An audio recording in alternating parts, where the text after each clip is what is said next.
Hare Krishna everyone, welcome to the another series of Jamuna Mataji Unalloyed Devotion. This is part number 28 और अब हम जो देख रहे हैं जमुना माता जी के हृदय में भगवान का नाम प्रकाशित हो चुका है और इतना डीप वे में प्रकाशित हो चुका है कि अब वो हर जगह उस चीज़ को स्प्रेड करने के लिए प्रयास कर रही हैं। और 2005 में इन्होंने और दीन तारिणी माता जी ने ये डिसाइड किया कि अब हम भक्ति विनोद ठाकुर महाराज की जितने भी सॉन्ग्स प्रेयर्स बुक है वो गाएंगे ताकि सबकी रुचि भगवान के नाम में और प्रगाढ़ होती जाए। क्योंकि जितने भी आचार्यस द्वारा लिखी हुई सॉन्ग्स हैं वो एक डीपली फेल्ट भाव में है और जब हम उसको संकीर्तन के साथ मतलब डिवोटी एसोसिएशन में बैठ के गाते हैं तो वो और डीप रूटेड चेंजेस हमारे हार्ट में लाते हैं। और ये चीज़ जमुना माता जी और दीन तारिणी माता जी ने फर्स्ट हैंड एक्सपीरियंस कर ली थी और अब ये इन सबको स्प्रेड करना चाह रही हैं। तो ये अब डिसाइड करती है शरणागति में कि अब हम ये इसका नाइट्स में इन सॉन्ग्स का जो है संकीर्तन होगा जिसमें बहुत सारे लोग ज्वाइन होते हैं। उसमें कर्ता मास होता है, जमुना माता जी, दीन तारिणी माता जी, राधा कुंड, माधव प्रभु और महाश्रृंगा सब इस कीर्तन में शामिल होते हैं।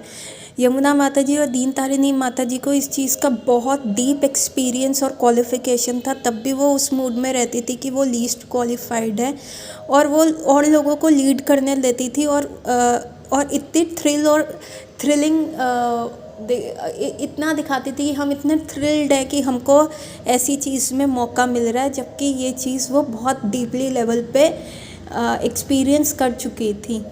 वहाँ पे क्या होता था कि हर कीर्तन बहुत अच्छा होता था। माधव प्रभु मृदंग पे रहते थे, यमुना माता जी के अपने वॉम्पर्स थे जो बजाती थी, दीन तारिणी माता जी तंबूरा, राधा कुंड चाइम्स को बजाती थी और महाश्रृंगा प्रभु जो थे वो गिटार बजाते थे। और एवरी कीर्तन every night it was very good. और जो माधव प्रभु है जो बन बिहारी टेम्पल की मॉर्निंग प्रोग्राम चाहे अटेंड करे ना करे, लेकिन वो ये नाइट जो स्पिरिचुअल नाइट्स होती थी ये कभी भी मिस नहीं करते थे। ये नेचुरल चॉइस था इन लोगों का। और एक बड़े हरिदास जो कि म्यूज़िकली बहुत गिफ्टेड थे वो भी इन नाइट्स में आते थे, शरणागति नाइट्स में, जहाँ पे भक्ति विनोद ठाकुर की प्रेयर्स को गाया जाता था और उनकी भी वॉइस बहुत रेजोनेंट थी और बहुत हम्बल वे में वो भी डीपली टच सॉन्ग्स को, जो ये भक्ति विनोद ठाकुर के सॉन्ग्स हैं, इनको गाया जाता था। सो कर्ता मास जो प्रभु थे वो बहुत सारे आवर्स लगाते थे इन सॉन्ग्स की मेलोडी चूज़ करने में और ये बड़े हरिदास भी इनके साथ जो थे हेल्प करते थे कि कैसे इन सॉन्ग्स की मेलोडी को चूज़ किया जाए, कैसे इन सॉन्ग्स को बहुत डीप वे में जिससे फील किया जाए, हार्टफेल्ट वे में इससे सब लोग फील करें, वैसे इनकी मेलोडी बनाई जाए। और फिर सेम मेलोडी में ये महामंत्र भी गाते थे और ये सारी चीज़ें रिकॉर्ड करते थे और इतना डेप्थ में ये सॉन्ग्स चले जाते थे। और जमुना माता जी का ये कर्ता मास प्रभु बताते हैं कि जब ये 2005 में शरणागति सॉन्ग बुक शुरू हुई थी, यमुना माता जी इतनी ज़्यादा एब्जॉर्ब हो जाती थी और बीच बीच में जॉयसली रेगुलरली हरि बोल गौरांगा ऐसे अपनी स्वीट वॉइस में वो बोलती थी। और this was the starting of the marathon of भक्ति विनोद ठाकुर की सॉन्ग बुक शरणागति में गाना इन फ्रंट ऑफ राधा बन बिहारी। और हर साल और लोग जो थे वो इसके साथ जुड़ते रहे। कभी ये शरणागति में से गाते, कभी गीतावली में से गाते, कभी कल्याण कल्पतरु में से ये प्रेयर्स गाते और धीरे धीरे बहुत सारे डिवोटीज़ हर साल, जो ये सॉन्ग का सिलसिला शुरू हुआ था 5 जनों में, धीरे धीरे और लोग भी इसके साथ जुड़ने लग गए। कर्ता मास ने जमुना माता जी को एक बार एक लेटर में लिखा था कि आप जैसे गाती हैं, आपकी सिंगिंग जो है बिल्कुल ऐसा लगता है जैसे श्रीला प्रभुपाद गा रहे हैं। पूरा अनरिजर्व्ड और कम्प्लीटली फोकस होता है आपका और आपके कीर्तन से मुझे ऐसा लगता है कि मेरे सूखे हृदय में जैसे पानी मिला हुआ, कि मेरा हृदय जो था डेजर्ट की तरह था, बिल्कुल ड्राई था और उसमें आपके कीर्तन ने बिल्कुल एम्ब्रोसियल अमृत जैसा जो है जल से मेरे को उसका जीवन दिया। सो ऐसा एक बार कर्ता मास ने जमुना माता जी को लेटर लिखा था, और जमुना माता जी जैसे कि वो अपने हम्बलनेस के लिए बहुत फेमस थी। उन्होंने लेटर वापस लिखा नहीं कि ये तो आपका संगा है जिसकी वजह से ऐसा हमें फील होता है, और उन्होंने भी ये भी लिखा कि वैदिक knowledge, direct experience, traditional wisdom और लॉजिकल इंडक्शन, इसी के थ्रू जो है हम समझ पाते हैं कि ये मटेरियल वर्ल्ड जो है ना बहुत ही टेम्परेरी है, और हमें इस वर्ल्ड की डुअलिटी से जो है डिटैच होना है। और ये तभी हो पाएगा जब हम अपनी रूटीन एंगेजमेंट को डायरेक्ट भक्ति एक्टिविटीज़ में लगाएंगे, जिसमें हम डायरेक्ट प्योर डिवोशनल एक्टिविटी को नरिश कर पाएंगे और हम उसमें लगेंगे, तभी हम इस मटेरियल वर्ल्ड की अटैचमेंट से दूर हो पाएंगे। और ये तभी पॉसिबल है जब हमें अच्छे भक्तों का संग मिले, और मुझे आई एम लकी कि मुझे कर्ता मास और राधा कुंड जैसे भक्तों का संग मिला। तो जमुना माता जी जो अपनी हम्बलनेस के लिए बहुत फेमस थी, उन्होंने ऐसी रिटर्न लेटर उनको लिखी। अब 2006 में कुछ यंग गर्ल्स थी शरणागति की, जो 10 से 13 इयर्स ओल्ड थी, और इनमें भी जो एंथुजियाज्म था डिवोशनल एक्टिविटीज़ का फार बियॉन्ड देयर ईयर्स था। ये कुछ टैलेंटेड एक्टर्स थी, डांसर्स थी, सिंगर्स थी, और जमुना माता जी इनकी कंपनी बहुत अच्छे से इंजॉय करती थी। ये कभी कभी टेंपल में स्लीप ओवर्स लेती थी और डीटी सर्विस करते थे, कभी गार्लैंड्स बनाते थे, वेसिस बनाते थे, उसको डिज़ाइन करते थे, कुकिंग करते थे, और हर सर्विस में ये जो बन बिहारी की मेड्स थी, मिल्क मेड्स थी, हर चीज़ में ये जुटी रहती थी राधा बन बिहारी की सेवा करने में से। ये 5 गर्ल्स थी, इनमें से कालिंदी, हरिप्रिया, रास मंडला, कलावती, गोपाल नंदिनी, ये सब बन बिहारी की मिल्क मेड्स थी, और ये भी भक्ति विनोद ठाकुर के भजन्स को बहुत रालिश करती थी, और ये भी उस प्रेयर ग्रुप का बहुत इम्पोर्टेंट पार्ट थी। इनमें से कालिंदी बताती हैं कि हमने बहुत साल पहले टी शर्ट्स बनाई थी राधा बन बिहारी के टेंपल में, जो हम पहनते थे एज अ यूनिफॉर्म, और हमारा जमुना माता जी के साथ बहुत डीप सीटेड बॉन्ड था। जमुना माता जी हमारी टीचर थी, फ्रेंड थी, एक सेकंड मदर थी, और सबसे बड़ी बात हमारी स्पिरिचुअल स्ट्रेंथ और गाइड थी। वो हमें कैलीग्राफी सिखाती थी, पेपर हाउसेस बिल्ड करना सिखाती थी, और हमने अपनी लाइफ उनकी कंपनी में फुल जी है, और हमारी लाइफ्स को उन्होंने बहुत डीपली इम्पैक्ट किया है। हम जब कुकिंग करने जाते थे तो पहले हम पूरी ओम अज्ञानति मेरांधस्य वाली प्रेयर्स गाते थे, और सबसे पहले जो हमने सीखा था वो था इस्कॉन में बने हुए सिंपली वंडरफुल क्या कहते हैं, रसगुल्ले टाइप्स थे, सिंपली वंडरफुल मिठाई, वो हमने बनानी सीखी थी, स्वीट बॉल्स। और माता जी हमें बताती थी हर चीज़ का एक्चुअल प्रोपोर्शन कितना होना चाहिए। और जब हम पूछते थे कि what is the most important tool जो किचन में होता है, तो माता जी कहती थी कि आपके हाथ जो हैं वो किचन का सबसे इम्पॉर्टेंट टूल है, क्योंकि वो आपको मिक्स करने में, चॉप करने में, गूंदने में हर प्रकार से हेल्प करते हैं। और सबसे इम्पॉर्टेंट है आप अपने हाथों से फील कर सकते हो हर चीज़ का टेक्सचर, कंसिस्टेंसी, हीट, कोल्डनेस, हर चीज़ आप फील कर सकते हो। और हमें अपने अपने हाथों को नीट एंड क्लीन रखना चाहिए। और दूसरा, जब हम अपनी प्रिपरेशंस बना लेते थे तो हम सब हाथ जोड़ के खड़े हो जाते थे और वो राधा बन बिहारी को ऑफ़र करते थे। और वो माता जी ये भी कहती थी कि जिस प्रकार की हमारी कॉन्शियसनेस होगी वही कॉन्शियसनेस जो हम प्रसादम में ट्रांसफ़र करेंगे। तो जमुना माता जी सुपर कुक ही नहीं थी विद हर एक्सपीरियंस, पर उनकी कॉन्शियसनेस भी इतनी प्योर थी, और इसलिए उनका खाना जब कोई भी खाता था वो जमुना माता जी की प्योर कॉन्शियसनेस को भी टेस्ट कर रहा होता था। जमुना माता जी हमेशा चैंट करते हुए, हमिंग करते हुए, immerse in the thoughts of the Lord, भगवान के ख्यालों में डूबे हुए जो था कृष्ण प्रसादम बनाती थी, और यही उनकी लेगेसी थी। और समर टाइम में जब स्कूल नहीं होता था तो ये सारी जो गर्ल्स होती थी उस हाउस में आती थी, सुबह सुबह आ जाती थी, जो कि वार्म कोजी हाउस था, ग्लोइंग लाइट्स होती थी वहाँ पे, मंगला आरती ये लोग वहाँ पे अटेंड करते थे। जैसे ही डीटीज़ के वो कर्टन्स खुलते थे, ये वहाँ पे इंस्ट्रूमेंट्स प्ले करते थे, सिंग करते थे, आंखें बंद करके एवरी वर्ड मंगला आरती का ये रिलिश करते थे। और जैसे ही राधा बन बिहारी नहा धो के रीड्रेस होके सबके सामने इमर्ज होते थे, इनको ये चीज़ देखना बहुत ही ज़्यादा पसंद था। ये अपनी छोटी छोटी सर्विसेज वहाँ पे दिया करते थे। कभी वो वुड ले आए, फ्लोर स्वीप करा, क्लीनिंग करा, जो गेस्ट हाउस था ब्लू लोटस उसको क्लीन किया, या तो दीना माता जी या जमुना माता जी ही डीटीज़ को ड्रेस करती थी और 2 घंटे लगाते थे, और तब तक हम अपनी सर्विस कर रहे होते थे कि फ्लोर को क्लीन कर रहे थे, ऑल्टर को एकदम चमकता हुआ साफ़ कर देते थे। जो सिल्वर काउज थी भगवान को, पीकॉक्स को, उनको हम साफ़ करते थे, उनको रीपॉलिश करते थे। और हर हफ्ते की हम एक थीम बनाते थे कि आज राधा बन बिहारी कहाँ है। समटाइम्स वो फ्रूट्स का थीम होता था, तो ऑल्टर की छत से कुछ कुछ फ्रूट्स टांग देते थे, कभी डिस्को बॉल्स टांग देते थे, कभी सिल्वर पॉन्ड होता था तो वहाँ फिश और टर्टल्स होते थे और फ्लोटिंग फ्लावर कैंडल्स लगा देते थे।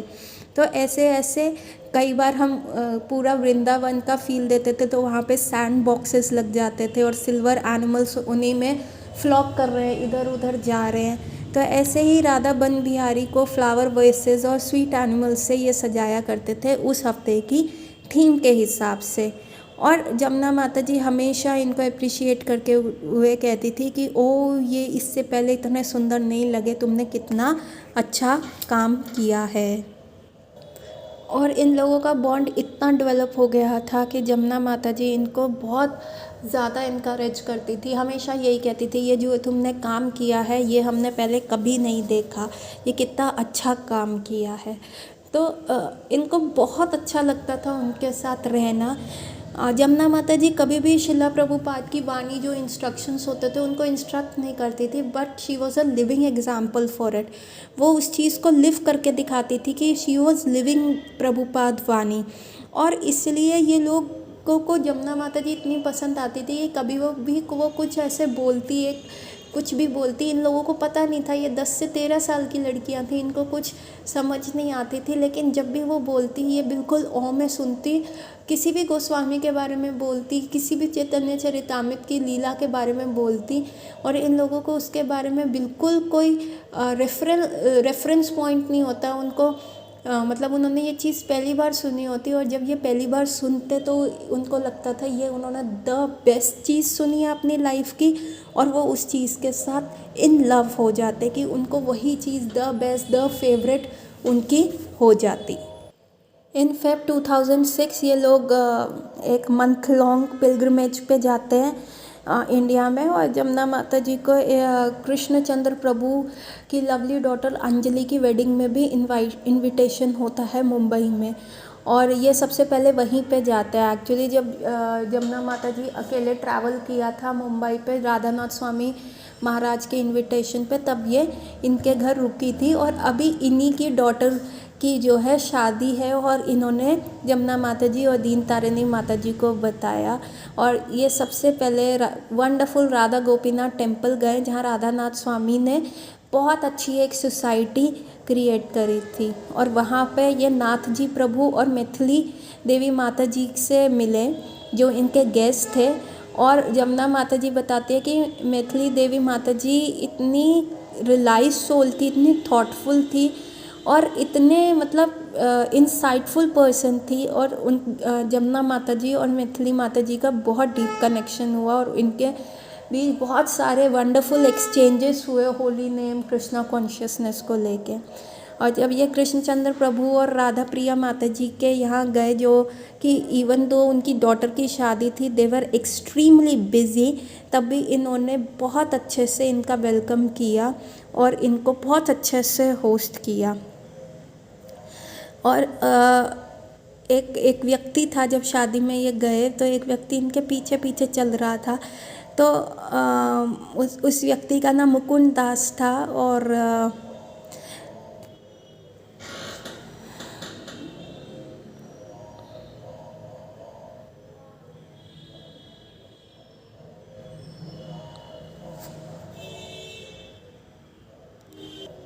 उस व्यक्ति का नाम मुकुंद दास था और वो जो था बेसिकली राधा प्रिया माता जी का बड़ा दामाद था, जो उनका प्रॉपर होस्ट कर रहे थे जमुना माता जी और दीन तारिणी माता जी को। और राधा प्रिया माता जी की बड़ी जो डॉटर थी राधा देवी, वो बहुत अच्छे से जमुना माता जी के आगे पीछे रह रहे थे कि उनको कोई तकलीफ़ ना हो, उनको पर्सनल होस्ट कर रहे थे।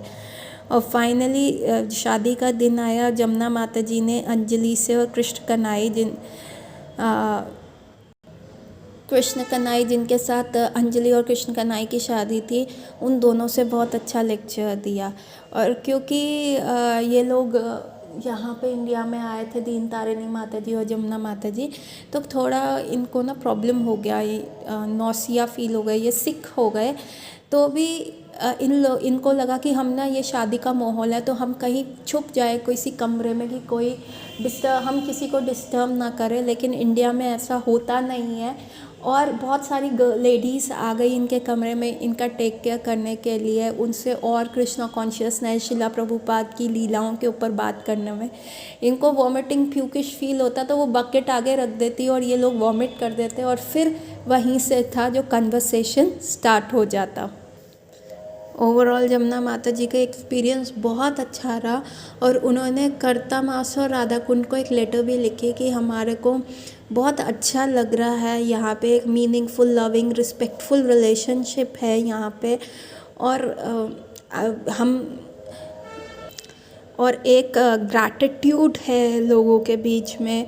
और जो चौपाटी के डिवोटीज़ है वो कम्प्लीटली एस्टाउंडिंग है, बहुत प्योर हार्टेड है, जेनरस है, वेल एडजस्टेड डिवोटीज़ है सारे आश्रम में। हम वेस्ट के लोग ना इनके सामने बहुत पेल हैं। और जो सोसाइटी राधानाथ स्वामी महाराज ने यहाँ पे क्रिएट करी है वो एक्स्ट्रॉर्डनरी भक्तास की है, जिन्होंने मेरी ब्रेथ माता जी लिखते हैं, it has taken my breath away. मतलब माता जी इतनी ज़्यादा अस्टाउंड है और इतनी ज़्यादा इम्प्रेस्ड हैं। और ये यहाँ पे 8 दिन रहते हैं और माता जी यहाँ पे सभी भक्तों का बहुत हार्टफेल्ट ग्रैटिट्यूड दिखाती हैं। और जब ये लोग वृंदावन के लिए जा रहे होते हैं तो ये इन भक्तों को, और राधानाथ स्वामी महाराज की कंपनी में जो इन्होंने जो टेम्पल में बिताए होते हैं, राधा गोपीनाथ टेम्पल में, वो भी इनके लिए एक बहुत चेरिश्ड मेमोरी होती है कि एक बहुत स्ट्रॉन्ग एसोसिएशन इनको मिला होता है। और ये जब वृंदावन के पिलग्रिमेज पे जा रहे होते हैं तो ये बहुत अपना हार्टफेल्ट ग्रैटिट्यूड जो है जो इनको संगा मिला उसके लिए एक्सप्रेस करती हैं। माता जी बताती हैं कि यहाँ पे जो ब्रह्मचारीज हैं वो इतने तेजस्वी हैं, उनको स्पिरिचुअल वर्ल्ड के स्टैंडर्ड्स यहाँ पे दिखते हैं जैसे नारद मुनि के। और जो ये गर्ल्स हैं यहाँ पे, जो वुमेन हैं जो गृहस्थ आश्रम में है, वो इतनी सुंदर है और इनके फेसेस इतने ग्लोरियस हैं जैसे कि स्पिरिचुअल वर्ल्ड से आई हैं और स्पेशली भक्ति को देने के लिए आई हैं। इतना अच्छा इन लोगों का क्लोज नेट फैमिली है। और स्पेशली एक तुलसी मंजरी माता जी थी जो विडो थी वहाँ पे, उनके लिए माता जी ने बहुत अच्छे वर्ड्स कहे, उनको एक पिन पॉइंट किया और कहा कि उनका डिवोशन भी बहुत अच्छा है। और अब ये लोग क्या होता है, यहाँ से जाने के बाद वृंदावन जाते हैं जहाँ पे ये बाल कृष्ण प्रभु के अंडर एनवीटी में रुकते हैं वृंदावन में, और इनका बहुत अच्छे से केयर होता है। और वहाँ पे ये शिला प्रभुपाद की समाधि में सुबह शाम कीर्तन करते हैं। और वहाँ माता जी देखती हैं कि कितनी डिफरेंट नेशनैलिटी के लोग आए हैं और स्पेशली वो इम्प्रेस होती हैं चाइनीज़ पीपल को देख के। वहाँ पे चाइना से भी लोग आए हुए थे जो कि उनका आर में दिक्कत होता है तो वो हले राम हले कृष्ण ऐसे बोल रहे थे। और वो चीज़ भी देख के माता जी को अच्छा लगा कि होली नेम ने सारी जगह पे कैसे इम्पैक्ट किया है।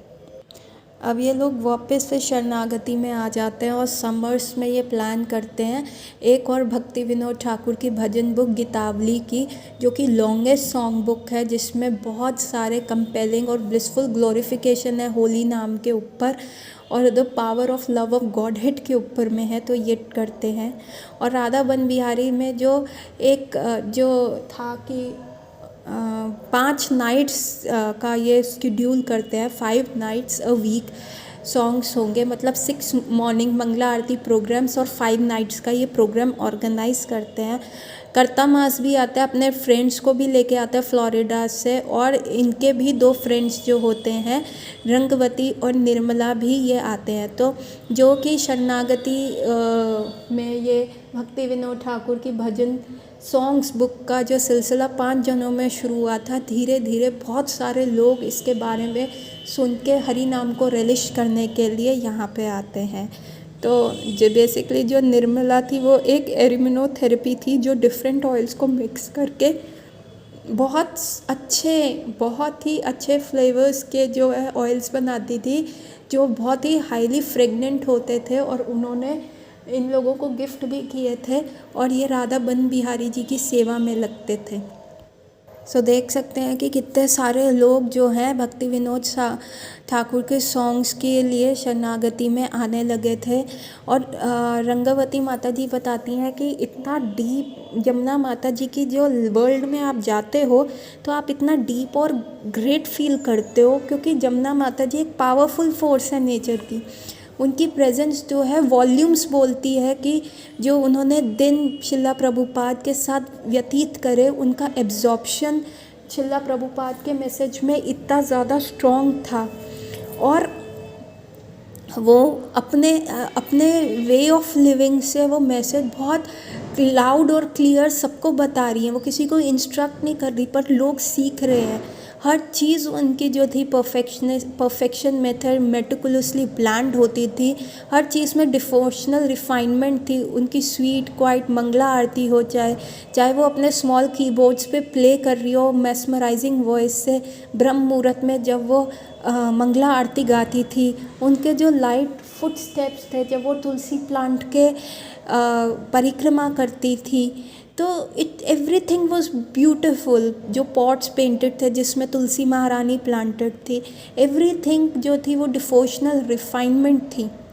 और यमुना माता जी ने प्रोफाउंडली इंस्पायर किया कि जो हरि नाम में उनके अंदर ट्रांसफॉर्मेशन लाया, उनके हार्ट में ट्रांसफॉर्मेशन लाया। उस चीज़ के लिए यमुना माता जी ब्रांड एम्बेसडर बनी। उस चीज़ के लिए यमुना माता जी ने बहुत प्रोफाउंडली इसको प्रीच किया। और ऐसे ही होली नेम की नाइट्स एट बन बिहारी मंदिर जो होती गई, जहाँ पे रेगुलर कीर्तन प्रोग्राम होते रहे, और स्पेशल फोकस था यूथ पे, यंग लोगों पे, ताकि वो अपने एंथुजियाज़म से जो उनके सराउंडिंग में एडल्ट्स हैं, उनके जो हार्ड हार्ट हैं, उनको भी वो इन्फ्लुएंस कर पाए। माता जी बताती हैं कि कैसे उनको ये रियलाइजेशन है कि ये लोग कितने भी डिफरेंट नेशनैलिटी से आए हैं, लेकिन होली नेम ने इन लोगों को एकदम एक दूसरे के साथ अटैच कर दिया है, एक दूसरे के साथ ग्लू कर दिया टुगेदर। ऑल्दो शरणागति जो है एक बहुत अच्छी कम्युनिटी है, शरणागति बहुत इम्पॉर्टेंट कम्युनिटी है, लेकिन एक रिमोट एरिया में होने के लिए इनकी अपनी भी लेवल ऑफ प्रॉब्लम्स होती हैं। यहाँ पे मतलब रोडेंट इन्फेस्टेशन हो जाते हैं, पाइन के पैरासाइट्स आते हैं जो पाइन ट्रीज़ को खा जाते हैं, ग्रॉस हॉपर्स के इन्फेस्टेशन हो जाती है जो इनके गार्डन्स हैं उनको वो ख़राब कर देते हैं, और सबसे है बियर का प्रॉब्लम। भालू यहाँ पे जो है ना बहुत ऐसे घूमते रहते हैं, और अगर थोड़ा सा भी खाना बाहर हुआ तो वो आपका खाना क्या, टेबल क्या, सब ख़राब कर देंगे। तो शरणागति में रहने की अपने लेवल ऑफ प्रॉब्लम्स थी। तो एक बार ये एक भालू को देखते हैं कि जो कि इनके गेस्ट हाउस में जो था वो घुसने की कोशिश कर रहा था। तो दीन तारिणी माता जी का, अब इनका डॉग की तो डेथ हो चुकी है, तो अब भालू से बचने के लिए ना एक बहुत बड़ा इन्होंने क्या किया, एयर हॉर्न ये लेके आए, जिसको वो बहुत ज़ोर से बजाते थे तो ये भालू जो थे वो भाग जाते थे। तो एक बार ऐसे ही इन्होंने भालू भगाए। तो यमुना माता जी कहती है कि हमें इतनी आदत हो गई है शरणागति में भालुओं को देखने के लिए कि सिर्फ भालुओं पे ये एक किताब लिख सकते हैं। अब 2007 में कल्याण कल्पतरु एक जपा रिट्रीट थी जो सच्चिदानंद स्वामी महाराज ऑर्गेनाइज़ करते थे। तो उसमें कैलिफोर्निया में ये जपा ट्रीट थी, जहाँ पे ये nectar of ocean of holy name के बारे में बात होएगी, और उसके बारे में होली नाम में अपना एब्जॉर्प्शन और बढ़ाने की ये एक रिट्रीट थी। पर एंड मोमेंट पे क्या होता है, ये सच्चिदानंद स्वामी कैंसिल कर देते हैं, तो बहुत सारे इनके गॉड ब्रदर्स भी कैंसिल कर देते हैं। पर 11 शिला प्रभुपाद के डिसाइपल्स वहाँ पे फिर भी आते हैं। उसमें से 6 विमेन डिसाइपल होती हैं, जिसमें यमुना माता जी, मालती माता जी, विशाखा माता जी, रसंजना माता जी, उर्वशी माता जी और दीन तारिणी माता जी होती हैं। और जमुना माता जी बहुत हैप्पी होती हैं कि उनको एक और मौका मिला अपनी गॉड सिस्टर से कनेक्ट करने का। और वहाँ के फैसिलिटेटर्स कौन होते, गिरिराज स्वामी, रोमपद स्वामी, रविंदर स्वरूप स्वामी, और जो बहुत ही ग्रेशियस और सपोर्टिव होते हैं। तो और वहाँ पे जमुना माता जी निरंजन स्वामी महाराज से भी मिलती हैं, जो अपनी सिकनेस से थोड़ा सा रिकवर करने का कोशिश कर रहे थे, वो थोड़े इल थे। पर उनके पास ना एक किताब थी, शिला प्रभुपाद के सॉन्ग बुक्स थी, जिसमें एक बहुत अच्छी वैष्णव सॉन्ग बुक थी, जिसमें शिला प्रभुपाद के और भक्ति सिद्धांत सरस्वती ठाकुर के पर्पट्स थे विद एक्सप्लेनेशन। बहुत डीप पर्पट्स उसमें थे, उस बुक के अंदर लिखे हुए थे, और वो उनकी पर्सनल थी, और वो उनमें हरि नाम में बहुत डीपली एब्जॉर्ब होते थे वो। तो जमुना माता जी ने जब देखा तो उन्होंने भी निरंजन स्वामी जी से उनकी कॉपी मांगी, और निरंजन स्वामी महाराज के पास उसकी फ्यू ही कॉपीज़ थी, जो उन्होंने one of the copy Jamuna माता जी को गिफ्ट करी, जिसमें से वो राधा बन बिहारी मंदिर में उन्होंने वो सॉन्ग्स गाए। और जमुना माता जी राधा कुंड और कर्ता मास को इस रिट्रीट के बारे में लिखती हैं कि इस रिट्रीट में बहुत अच्छा लगा, क्योंकि हमने 64 राउंड्स इकट्ठे चांट किए, बहुत अच्छा प्रसादम था यहाँ पे, प्रसादम वॉज वेरी गुड। और कीर्तन संगा, बड़े हरिदास जी यहाँ पे आए हुए थे जो कीर्तन का, उनको बहुत अच्छा एक्सपीरियंस था, और बहुत अच्छी नेचुरल ब्यूटी में ये सब हुआ। कृष्ण कीर्तन की जय, प्रेम निधि की बहुत जाए। और इतना ये रिट्रीट इनके लिए बहुत रिफ़्रेशिंग था, बहुत प्योरीफाइंग था, इनकरेजिंग था। और ये चीज़ जो है आपको, ऐसे रिट्रीट्स जो हैं आपको मटीरियल सेंस ग्रेटिफिकेशन से दूर लेके जाते हैं कि हम मटीरियल सेंस ग्रेटिफिकेशन में कितना ज़्यादा सफ़र कर रहे हैं। जिन्होंने भी ये रिट्रीट अटेंड किया, उनके लिए लाइफ गिविंग सस्टेनेंस था, और वहाँ पे बहुत ज़्यादा वुमेन अटेंडीज़ थी जिन्होंने भी अपना ग्रैटिट्यूड और एप्रिसिएशन इसके लिए एक्सप्रेस किया। निरंजन स्वामी बताते हैं कि जमुना माता जी हमेशा जो थी न सिर्फ होली नाम के बारे में ही बात करती रहती थी। इवन निरंजन स्वामी बताते हैं कि जब वो उनसे मिली तो उन्होंने कहा, महाराज आप मुझे होली नाम के बारे में और बताइए, उसकी ग्लोरीज़ के बारे में और बताइए। मैं अब बहुत बूढ़ी होती जा रही हूँ, और मैं अपने जो ये बुढ़ापे के साल है ना, मैं वेस्ट नहीं करना चाहती। मैं इसको कृष्णा कॉन्शियसनेस में डिवोट करना चाहती हूँ कि जो मोस्ट इम्पॉर्टेंट थिंग है, मैं अपना कनेक्शन, अपना रिलेशनशिप शिला प्रभुपाद से और होली नाम से डीपली डेवलप करना चाहती हूँ। सो ये था जमुना माता जी की हम्बलनेस। और अगली क्लास में जानेंगे कि आगे क्या हुआ, जमुना माता जी ने और क्या क्या किया, और होली नाम कैसे स्प्रेड किया। हरे कृष्ण एवरीवन।